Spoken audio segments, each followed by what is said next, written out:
Hey, it's 6:54 p.m. It is February 11th. It is Sunday evening. I hope everyone is nice and relaxed this evening after having a nice dinner, hopefully. You guys are just all chill and like preparing for the next week. I hope you guys have a really good week. Hope no issues come up in your workplace and everything goes fine. That's what you should be focusing on, like, having a smooth week. Just kind of make that a part of your nightly prayer, I guess. But anyway, so I wanted to come on here and make another video. The last video I was making, I tend to kind of go off a lot, and I know I can hear it in my voice. It's just a lot, of pent-up frustration, okay? So, for the people who do support me, I'm sure you guys understand that I've been frustrated for a very, very long time since making this channel. So, please bear with me. But, I do a lot of thinking. I have a lot of time on my hands, right? Some people say, well, use your time, productively. I try to, you know what I mean? Sometimes it's just a matter, because, you don't see yourself moving. You just kind of sit there like, okay, well, what's going on? Because I want to make my series, my what do you call it, monthly videos, because I do, part of my channel is to create at least four instructional videos. Actually, my goal is always to make 6 videos, instructional videos. And of course, like the newsletter, on the quarterly newsletter. And of course, I will be coming up with other things to offer too on my Patreon channel. But the thing is that, when I feel like I'm not really seeing anything, and I just feel like, okay, well, what's going on, and I deal with a lot of anxiety because, in periods of time periods where I've been out of work, I know I kind of like dealt with a little abuses from people. I've been like impoverished. Like, I remember the time where I was working over in Buttonwillow. He knew what was going on, and he just let me go. I mean, he knew my situation. I had nowhere to go when he let me off, and I was working a job that didn't offer, unemployment benefits. Actually, I think he did offer unemployment benefits, but, I was getting paid under the table. And so it was like, oh my God, it's these sort of things, these sort of setups that they kind of set you in. I don't know. Their purpose is, I guess, to gain return control over you. And so, right now I'm dealing with, like bills and stuff like that, and being very careful. And I always prioritize things. Everybody prioritizes things differently, I figure, I'm the kind of person, I feel like if my life is going downhill or something like that, I'm going to try to make myself as comfortable as I possibly can. You know what I mean? That's just how it is, because I just feel like I suffer enough, and I'm just trying to struggle, juggling this and juggling that, and it can be, pretty frustrating. So I did, think about, the last video that I made, and I think my issues is that, when I think about the people who support me, and I do appreciate it. I know there's a lot of important people who do support me. And like I said, it does surprise me that some of these people support me, because, like I said, we're on completely different, opposite sides of the spectrum. But I think, it's always been this way. I've always been monitored. Okay, this is something I've come to find out. Not just monitored in the workplace, but, because of the experiment, they were the cause of a lot of the bullying that went on in school. Some of these people, I don't know if they're still alive or not, but, I'm sure they watch my videos. They got my, they've got an earful, because I did, like, basically state, my frustration about, being targeted all my life, and then the tragic ending of my father. But, so it just kind of, like, every time I've been in periods of, like, unemployment or something like that, I've always feared abuses from these people. So you have to understand how I feel, because it's been like a repeated pattern. And then obviously I don't go to work anymore like a regular 9-to-5 job, but when I did go to 9-to-5 jobs, it was always like, the same thing. Like, you come in and you encounter people, and they got that little smirk on your face, and you already know, okay, this issue is not over. So, I tend to have like this nervousness, where, when I'm sitting here all by myself, I'm always wondering, okay, what are they going to do now?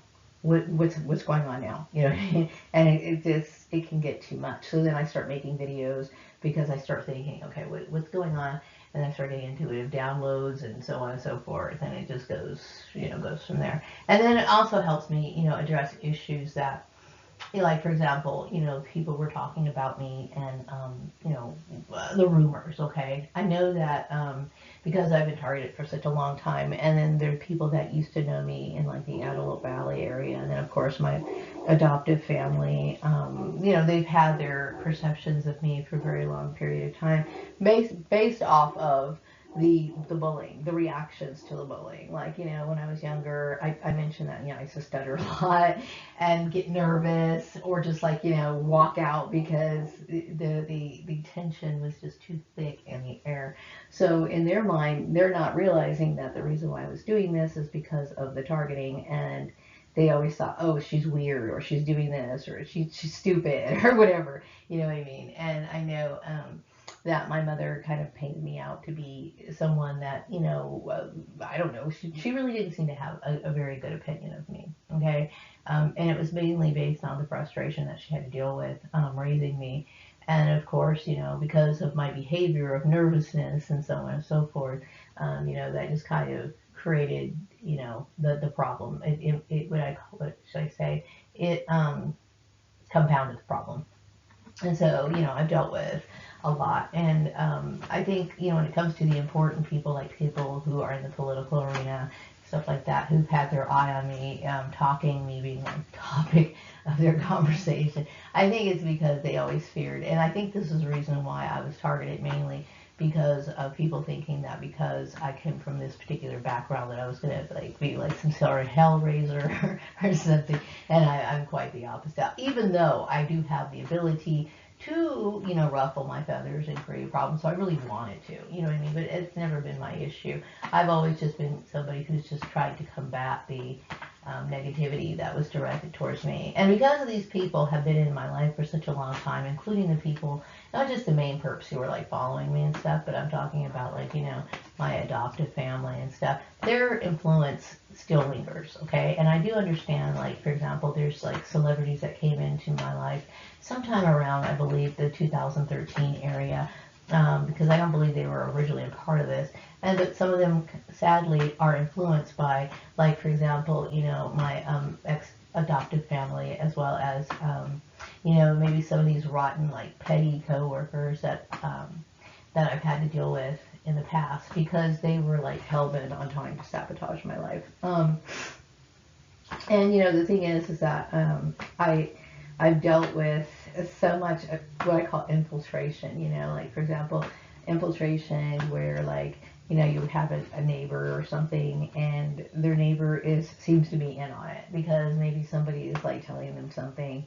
I remember there was a time when I would come out of my house, and then, my neighbor would come out of the house at the same time, you know what I mean? Or you do something and then they do something, That was like, I would say a few years ago, but you realize, yeah, I'm being monitored, and, and it gets to be very frustrating, okay? And I know that, I've tried to clear up misconceptions of what people thought of me. I think I've done a pretty good job of that. And I think they knew this all along. But see, the thing is, like, I had a child out of wedlock, right? So that automatically paints you out to be some sort of horror in my mother's eyes, right? Because, I mean, that's just how she was, and I guess she comes from that time period or whatever. But no, I'm not, and I'm not somebody who is. I think they also tried to say that I was a drug addict and stuff like that, and I do admit to, when I was younger, I did use a lot of alcohol. I did drink a lot. I did smoke a lot of weed. And I smoked a lot of weed, not for relaxation, not for meditation, not to get some sleep like I do now. I think it was purely recreational, mainly. It started off that way because, I wanted to numb my pain. I mean, who wouldn't, you know what I mean? I'm not saying that's the right thing to do. I'm just saying is that was one of the things that I used to overindulge in. And, I do know that, some people feel like this need to try to apologize for their support of, or their supportive belief that, marijuana is a very productive thing. I'm not going to apologize for, um, for my my support of it. You know, I think that it does have a lot of benefits. I did spiritual benefits, what I'm going to say, and I am working on a video. I really haven't finished yet, but I'm only have like maybe 3 paragraphs to sit here and recite. It's not that long of a video, so that's one of the reasons why, man, I should have figured to finish this video like the longest time. I should have like had, you know, had it done already. But there's a lot of me like just lagging behind and that sort of thing, mainly because, like I said, I need to see results. And I had made like a few comments before about, you know, YouTube fudging numbers and stuff like that. There's no way in the world I could be this famous and like have like this amount of like subscribers and people watching my videos. So yeah, it gets really frustrating, you know what I mean? And it always seems to me something like it's something you know, sinister. Like I don't like that feeling of having to deal with. That's one of the reasons why I don't like, you know, looking at my emails. What I want to say is that no, I mean definitely I want people to understand I'm not a threat. I think there was a lot of fear because of like my abilities that I have. I think they wanted to keep me hidden mainly because of the paranormal aspect of it, you know.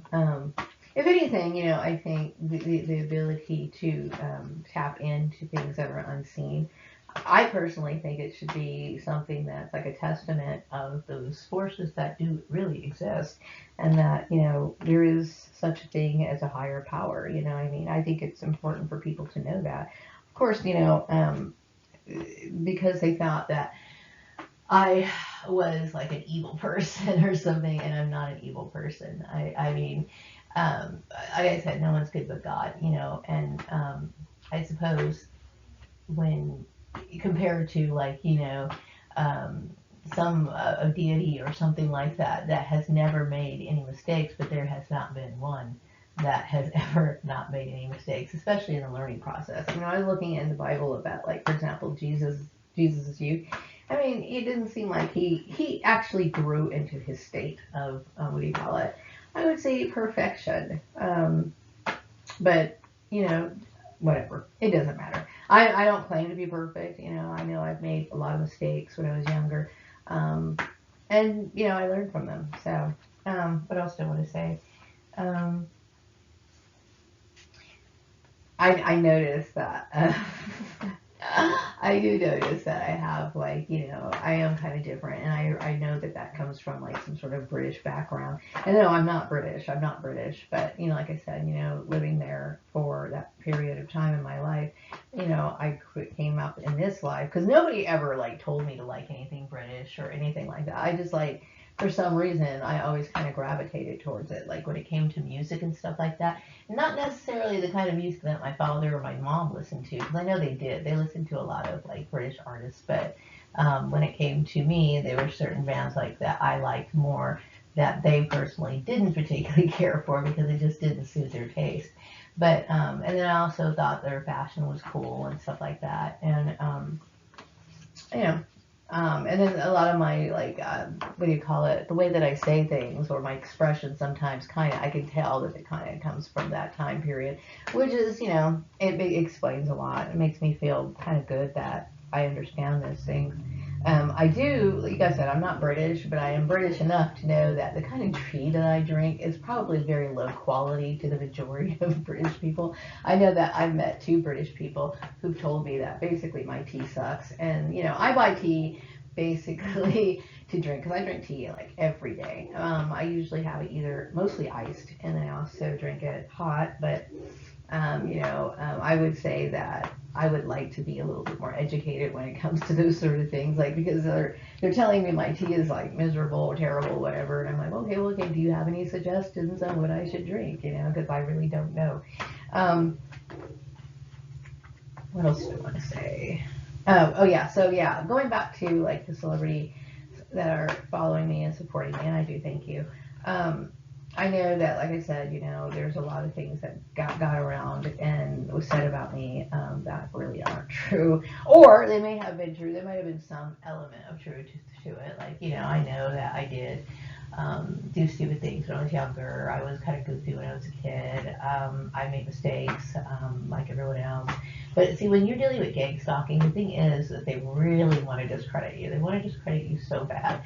And because they see that you're living a different life, and you become more of a balanced person, they oftentimes like want to bring up things that you did in the past. You know what I mean? This is something that they love to do because, they hope that that could help, paint a picture of you. And so I'm just going to say, I would say since I was an adult, like around my 30s and stuff like that, I pretty much panned out and became more, I hate to use the word mature, but, I guess I just stopped doing stupid stuff, you know what I mean? And, I just kind of hate the fact that they like to, sit here and bring up stuff that happened a long time, but like that's just what people do. And some people wish that I was kind of more like how I used to be, meaning easily manipulated and somebody who could easily be bullied because I didn't really understand what was going on at the time. I just figured, people just didn't like me because I was, I knew they hated me because I was intelligent. I knew that, right? But I didn't know that there was something like that serious. But anyway, no, I'm not somebody who, seems irresponsible. I'm not a drug addict. I've never like had any issues to where like I couldn't function. You know what I mean? Like some people back in the 90s, right? Because I know I used to have people coming over to my house a lot, and there were times where I'd have like people who would stay at my house. It's like 2 o'clock in the morning, and I need to get up like 5:30 so I could be ready for work. I mean, of course I did those things. You know what I mean? But you kind of outgrow that, and I think that's about the only dirt I really have on me, really. I mean, I'm not really, I really don't do very much. And I've been pretty much a homebody, I would say, since the 2000s, you know what I mean? I mean, the 90s, it was kind of like a lot of people would come over and hang out in my house. And I did like that sometimes, you know what I mean? And then there was times where it's just like, something would come over me and I just needed to have like my solitude and I would just throw everybody out, which kind of pissed people off because, I started to realize that I needed my space, especially dealing with like, all the drama that would go on in my workplace. By the time I got home, I realized that home was a sanctuary for me. I realized it was a place I didn't have to deal with, just illogical people causing problems, people that want to gossip about you and stuff like that. And so, I realize now, looking back, some of the people that used to hang out in my house and like, uh, just goof around with me or whatever, I do look back now and think, okay, these people were probably verbs, and it's sad when you think about how your life is just so set up, it's like, man, I kind of wish, and I'm very grateful for who I am. But the thing is, like, I sometimes wish, that I had like the normal life that other people had, where like, they had, people that would come over to their house because they wanted to just hang out with you and like, party a little bit, not because they want to scope out what you're doing and go ahead and like report that to somebody else, I kind of resent the experiment for that reason. You know what I mean? But anyway, so yeah, it is Sunday night, and I've just been sitting here in my room for quite a while, just kind of like going through some papers and doing some thinking, and and I did get a few things done today, but it's not always easy for me. You know what I mean? It's like because in the back of my mind, I'm like, man, what's the point? Because I sometimes feel like I've been like dealing with these people for such a long time that and I remember like you could prove that you've never done anything to them. You could prove whatever, but they always have these like they always have this little nitpick type thing with you. You know what I mean? And it just I'm not comfortable being fixated on. I'm not comfortable with any of that. I'm just somebody who just wants to kind of live their life and quietly do my little stuff and that's it. And it just kind of disrupts my peace of mind knowing that there's these people that you just constantly want to infiltrate my life, and it's just I'm not cool with it, But anyway, I'm gonna wrap up this video. I think I said enough. This is not one of my greatest videos, but you know, when I get the need to talk, you know, it's always nice to know that I can make a video and just kind of post it on YouTube because, like I said, you know, I really don't have anyone to talk about this sort of stuff to, you know, and it is really heavy. I mean, what do you tell? How would you respond to somebody who tells you all of that? You know, it's like, oh, you know, it's gonna get better. Yeah, you have no fucking idea what things are gonna be like. You know, so it's just kind of one of those sticky little situations, and I'm dealing with it the best way I can. So, anyway, not sure what I'm gonna do for the rest of this evening. I've been going to bed pretty early lately because I just want my brain to shut down. I was thinking about too many like negative things and stuff like that. I was thinking about some of the people that I've seen on the streets, throughout my life, like people who are homeless, and a lot of times you'll see them talking and screaming, and even lashing out and punching and stuff like that. And I often wonder, like, are they angry because I feel like they must be angry that of all the injustices that they've done, and they feel really ignored, and them by them punching in the air, somehow they're releasing their frustration or something. And I've always felt compassion for those people, you know what I mean? Mainly because knowing that some of these people, I mean, I don't think anybody deserves to be living out in the street. I really, really don't. Okay. I don't believe they should. But, that's just how the world works, and it's very sad. And, you know, um, I see the kind of things that people go through. I know I've dealt with it myself. And, it kind of saddens me when I think about, how broken people are and how unheard they are. And they're dealing with their frustrations the best way they can. Anyway, I have some ideas about all of that, that I'll probably make a video on it sometime in the future. But anyway, for now, I think I'm just going to go ahead and, like, get ready for bed. Maybe I might finish my little knitting project or something before I go to bed. Sometimes that helps you relax a little bit better. So in the meantime, I hope you guys have a great work week, and I will be back with another week video sometime later. Take care. Good night.